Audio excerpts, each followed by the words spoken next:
31ને લઈ અને બનાસકાંઠા પોલીસ પણ એક્શન મોડમાં આવી ચૂકી છે। અમીરગઢ ચેકપોસ્ટ પર પોલીસ દ્વારા સઘન ચેકિંગ પ્રક્રિયા હાથ ધરી દેવાય છે। રાજસ્થાનથી ગુજરાત આવતા તમામ વાહનો છે તેમાં તપાસ હાથ ધરવામાં આવી રહી છે। નાની મોટી ગાડીઓમાં પણ પોલીસ દ્વારા ચેકિંગ કરાઈ રહ્યું છે। ડ્રિંક એન્ડ ડ્રાઈવ અથવા તો દારૂની હેરાફેરી અટકાવવા માટે આ તપાસ તેજ કરવામાં આવી છે। નાના કે પછી મોટા તમામ વાહનો અત્યારે પોલીસ તેમાં ચેકિંગ કરી રહી છે। દારૂ ઘુસાડવાના જે અવનવા કિમિયાઓ હોય છે તેને નિષ્ફળ બનાવવા માટે પોલીસ સક્રિય બની ચૂકી છે। 31ને લઈને બનાસકાંઠા જિલ્લાની પોલીસ દ્વારા અમીરગઢ ચેકપોસ્ટ પર પોલીસ ચેકિંગ છે તે તેજ કરવામાં આવ્યું છે।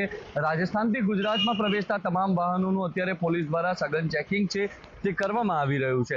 સંદેશ ન્યૂઝની ટીમ અત્યારે અમીરગઢ ચેકપોસ્ટ પર પહોંચી છે। આપ દ્રશ્યોમાં જોઈ રહ્યા છો, આ એ જ ચેકપોસ્ટ છે કે જે અતિ સંવેદનશીલ ચેકપોસ્ટ ગણાય છે। આ ચેકપોસ્ટ પરથી અનેક વખત દારૂ સહિતના નશાશીલ પદાર્થોની હેરાફેરી છે તે ઝડપાઈ ચૂકી છે। ત્યારે 31ને લઈને આંતરરાજ્યમાંથી ગુજરાતમાં કોઈ પણ જાતના નશીલા પદાર્થોની હેરાફેરી ન થાય તેને લઈને પોલીસ દ્વારા અત્યારે સઘન ચેકિંગ છે તે કરવામાં આવી રહ્યું છે।